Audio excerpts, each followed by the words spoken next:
Hey guys, and welcome to the Realities of Real Estate with your host, Dylan Parnell. And today I got special guest, Mr. Joseph Barry. Hey everybody, glad to be here.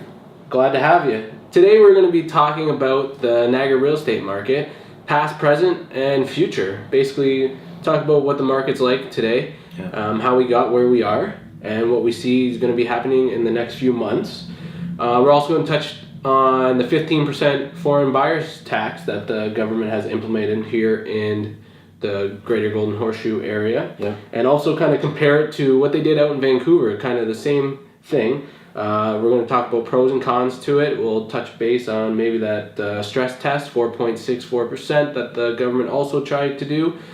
But before we get into that, I want to just talk about Niagara region and talk about that as a whole, what's happening this weekend, other than our open houses, of course. But this weekend, from Friday to Sunday, we got Comic-Con. And that's a main reason I try to get Joe to wear his Star Wars outfit today. But he went with the birthday suit. Yeah, it was my birthday yesterday, so I'm trying to get brownie points with Emily for wearing the gift she got me. So. I don't blame you, but I think she'd rather see you in the Chewbacca. It's a strong color too, right? It's a bit of a strong color, but whatever. Also happening that I'm pretty excited about, and I'm kind of embarrassed to say that I'm excited about it, but I know that the Barry team and myself will be having a little breakfast on Monday and watching live with Kelly and Ryan. That's happening in Niagara Falls. They chose this great city as their destination to host the live show, and it just shows that, you know, you have the small town feel in Niagara. If you want to go have a nice dinner with the family, a glass of wine out in the wine country, Niagara on the Lake, you can. Yeah. But if you want that Toronto big city feel, we got it there still, and that's great. But let's get into why you're on. Okay, and sure. We'll talk about that. The Niagara market. Go. All right, so I'll just talk give a little background to the market here. So for years and years, the Niagara market was very balanced. So basically, I'm sorry guys, I heard his stomach growl. But continue. Yeah, sorry, I'm due for dinner. So the Niagara market was very balanced, and basically prices kept pace with inflation. And there was plenty of inventory for buyers, but houses were selling. They would just take a little bit longer, but it was a good place to buy and sell homes, and people still did well with investing here, but it just wasn't quite as frothy as it's been for the last few months. And late last year, the government started to step in a bit. I guess the precursor to this was Toronto started getting insane. Yeah, so houses were selling hundreds of thousands of dollars over asking price. You'd have 10, 20, 30, 50 offers on a home, and people were getting priced out of the market there. And so slowly but surely, people started to migrate away from downtown and Toronto proper, and started migrating out to the greater Toronto area, and then further out like Barrie and Burlington and Oakville, Mississauga, and then now it's come all the way down to Niagara, Windsor, and it seems to be the further away from Toronto you get, the shorter period it's been where it's so hot, the market. But anyway, for the last I'd say about year and a half or so, the market has really picked up here, where prices are instead of 2, 3, 4% price increases, we're seeing double digit price growth. We're seeing low 2-digit days on market, 20 days, 30 days, as opposed to seeing offers without conditions. Yeah, offers without conditions. And then all of a sudden, if a few months ago, it was the offer presentation, so no offers until Monday or something like that, and we'd never really seen that or experienced that before. And even competing offers was rare. And so the prices really started to go up, and a lot of it was local buyers, but then a lot of it was people outside of Niagara region, speculators, investors, and people were really discovering what a great value it was here. So instead of paying $1 million for a townhouse, you could buy a luxury home down here for less than $1 million, and the rental rates were much better down here in terms of cap rates. You could buy a rental property for $250, $300, and get, you know, $1,200, $1,300, $1,400 a month rent. So the cap rates were, you know, triple what they were up closer to Toronto. And we've had a lot of good economic stuff happening here. You know, we got the flights to Toronto, we got the GO train coming, we have just a lot of big projects happening down here with the hospital and whatnot, that we're getting a lot of attention. And so, you know, people are perking up to the idea of buying real estate down here. And it sort of came to a head this year because as prices have gone up so high, and then all of a sudden, you know, competing offers and becoming much more difficult for buyers to secure homes, people weren't putting their house for sale because they didn't have anything to move to. So you all of a sudden had, you know, not a lot of inventory because locals didn't know where they were going to go, so they weren't listing. And you had this huge influx of demand from Toronto and beyond, people wanting to buy down here. So prices just skyrocketed, and every day we were seeing, you know, very few listings compared to the year before, but a lot more sales than the year before. And I'd never personally seen anything like it. So now with that, we're seeing, but now April and May that just passed, April was the first month in a long time that we actually saw more listings that month than the previous year. Yeah. So now, yes, I know April, May, June are historically higher listing months because people want their grass to be in, they want their flowers to be bloomed, they Sure. want their landscape and their curb appeal to really be there. And also the fact that kids are nearing the end of school, so if you sell your house in May, it's going to close in July, August, you're going to be into your new house, and kids are ready to start school again. So that's kind of what we're seeing right now, and the market has shifted where, I don't know, do you think it's the 15% tax that the government has implemented, or do you think it's more just more listings now? I think it's a combination of I'd say three main things. One is obviously the foreign buyer tax, and I don't think we can say that there's enough data to say concretely that it's a direct impact. But basically, what's happened is people are taking a step back because they're not sure what's going to happen with the market. So yes, people from, you know, the U.S. or from other countries, of foreign non-Canadians, may be less inclined to buy something right now, but also a lot of the local investors, people that are speculating on Niagara, and even Toronto for that matter, and other places, people are taking a step back just to see what's going to happen with the market. So demand certainly has dropped, and we've noticed that right off the bat when they introduced the legislation in late April.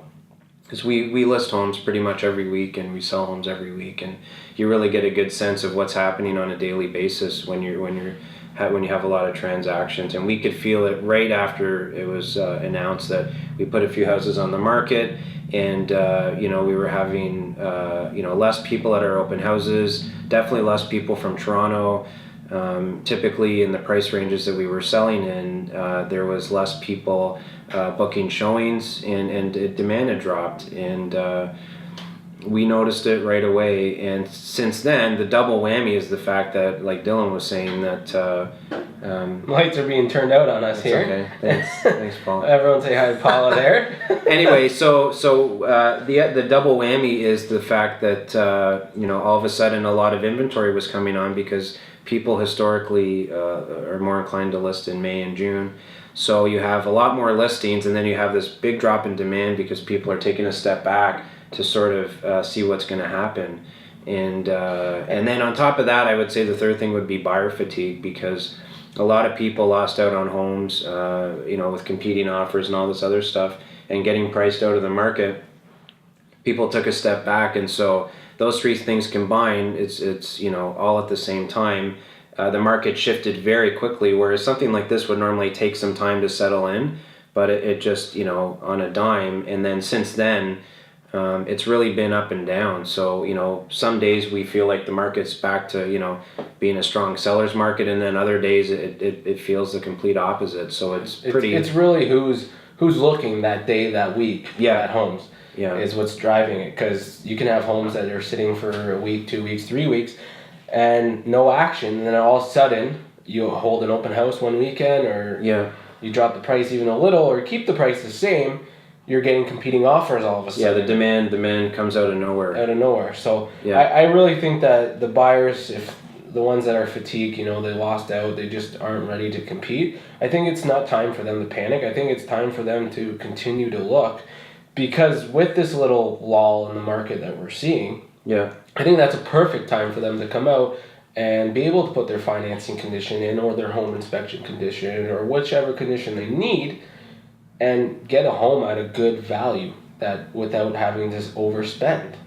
And with that, I think houses are being listed at what they should be. They're not being underpriced. Less so now. I mean, if we look at our daily board, we're on it all the time, and you see a lot of houses that are setting offer presentations, and that day's coming and going, and there's no offers, and they delete that line, and it just, it's business as usual. And some houses getting price decreases. So there's certainly opportunities for people to secure a home, and like you said, actually get those conditions in. We as realtors, we'd much rather see people buy and sell homes in a situation where it's not frenzied, and it's more comfortable, where you get to go to the bank and make sure you have the financing, and make sure the couple concerns you had with the house, you can get an inspection and do that, because there's nothing like taking that leap and buying something quote unquote cash, and then after closing you realize that there's a lot of issues with it that you probably may not have bought the home had you known about that. So I like how you did the quote unquote cash, because we're seeing a lot of listings come in competition that are conditionless.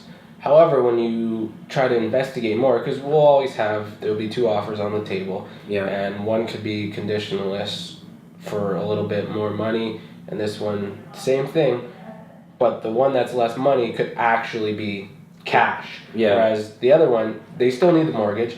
They may not be pre-approved. You don't know. That's where we got to ask those questions as listing agents. Absolutely. To get, where is this funding going to be coming from? Is there going to be something 2 weeks down the line that we're going to get the phone call, oh, this isn't going to work? That's always a scary risk with this kind of market. Absolutely, The cash offers generally aren't cash in terms of cash in the bank. They're generally people that still need a mortgage. They still need financing. But they just go in without conditions, because that's sort of the way you have to go in to win a house. At least it was a month ago. So it's definitely better if people can do proper due diligence and not take the risk, because you don't want to be in a position where you bought a home but you can't close it, because it leaves you open to legal issues and expenses that you otherwise probably wouldn't want. So with the 15% foreign buyers tax that we talked about, what I really like how the government did, and I don't really know much about what they did out in Vancouver. I know you're going to touch base on it in a second. But what I really like what they did is they didn't just focus in on Toronto or the greater Toronto area. They really focused in on the greater Golden Horseshoe area, which stems down here, stems out to Windsor. And it allows that, okay, when you're doing that, foreign buyers aren't just shifting, coming down to Niagara and making that explode. You've really settled it down in a sense. Because I know the government came out earlier in October of last year, and they put the stress test, which was 4.64% interest rate for anyone trying to qualify for a mortgage. In my eyes, that really didn't do much to settle prices. It didn't curb demand or the price. All it did was hurt first-time buyers, hurt my generation, hurt millennials, hurt people who are just trying to get into that market, young people trying to start families. They have good jobs, but the down payment's not there, and because the stress test is even higher now, they can't afford what they should. The rationale for that stress test, I truly believe, was to prevent people from getting into financial situations that they couldn't afford. So I think the idea was sound. But quite often with government legislation is they don't necessarily have enough data or enough information to know, when they implement that, what the effect is going to be. And from our perspective, working with lots of buyers and lots of sellers, on a daily basis is that it really mainly hurt people that were the most in the most delicate situations. So people that were just had enough for a down payment and were trying to scrape together the means to buy a home, and I think they were the ones that were really impacted. Whereas I think those are the ones that we really need to be trying to help to be in a situation where they can attain housing if they want it and have the means, right? Yeah. So touching base on all that stuff, how do you think we compare to Vancouver? Well, like you said, the biggest difference with how they did it and how we did it is Vancouver did it. It was done in Vancouver. It wasn't done in a greater geographical area. So they implemented that last year. And the way that we did it, it was a much bigger geography. And I think, one of my biggest concerns when I suspected we might get a tax down here, because I suspected this year that they might do something like that. My concern was that they would just do it in Toronto. And if they did that, all of a sudden, even though we had, more demand than we can handle down here, that would have doubled or tripled the demand for Niagara, and 30% price increases per year is already not sustainable. That would have skyrocketed even more. So I was really concerned that the seller's market would go to a whole nother level, and I don't think that would have been really good for anybody. So I'm glad that they did it in a greater geography, because like I said, if they just did it in Toronto, the demand here would have just been out of sight. So and the other thing that they did was it wasn't for everybody. They had rules in place where if you're gonna be a resident within a certain time frame, or if certain types of jobs, they would waive the fee. Whereas in Vancouver it was a lot more strict. Although in recent news articles I've seen that they're gonna be a little bit more lax on the tax and be a little bit more inclusive for people that plan to become permanent residents. And the other thing I've been reading about actually is that the demand in Vancouver and the sales have skyrocketed again. So it leads me to believe that the foreign tax policy may not be as effective as they thought it was. And again, it could have just been a few months of people stepping back, because the numbers really show that it's the amount of foreign buyers, there really isn't that many. Even if it seems that way, when you look at the data, it's a very small percentage. I think a lot of what's driving up the prices is investors and speculators who aren't necessarily foreign. And so, when you target a small audience, but then all of a sudden everybody's affected, because right now the investors are saying, well, I don't know what's going to happen with the market, so I'm just going to park my money for now and wait and see what happens over the next few months. And you have so many people doing that, the demand drops. And then with the double whammy with all the inventory, we're really feeling that shift right now. But in Vancouver, I mean, if you talk to some of the political parties, I was reading the other day that one political party actually wants to make that tax the entire province, and they want to double the tax. They want to make it 30%. So that would be interesting to see, because we see what this 15% has done so quickly here. Yeah. I'd like to see what would happen if they're doubling it for the entire province. Yeah, I don't necessarily know if that would be a good thing, and I think we'll just have to wait and see. I suspect that the market here will be pretty volatile for the next 3 months. Like I said, some days are going to feel like it's back to the old seller's market, and other days it won't. And I think probably by mid to late summer, we'll have a better sense of the trajectory of the market. But I suspect that prices will still continue to go up, but hopefully at a more modest pace, because I just don't think 30% is attainable. And I mean, I have kids that are eventually going to buy homes, and I don't want them paying $2 million for a semi-detached 10 years from now. I think that home ownership isn't for everybody for whatever reason, but if people have the means and the desire to own a home, I would hope that there'd be an opportunity for that. We certainly don't want to see people priced out of the market and not able to participate in that, because I know, speaking for me personally, real estate investment has been fantastic, and I think it's fantastic for most Canadians that participate in that. So we certainly want it to be attainable for everybody. Yeah, because what's going to happen if prices of home continue to rise and rise and rise. Obviously, we've already seen this a little bit in the rent. Rent prices are now going up because these investors need to raise it to have their mortgage paid for, to make it sense for them to invest their money. Yeah. But that's something I want to leave for another day. Yeah, for sure. We can talk about that forever. Yeah. But, I think it'll be interesting to see how this market's going to go. And I really think that those buyers who couldn't get into the market during the hot time should really take advantage of this lull. Yeah. And just get into the game, in a sense. Get into the market now while you can, and get those conditions in. Yeah, there's real opportunity right now. 2 months ago, working with investors and people that flip houses, it was very difficult to find anything that was kind of distressed, that needed some work. The price floor in Niagara just skyrocketed. A lot of stuff almost doubled.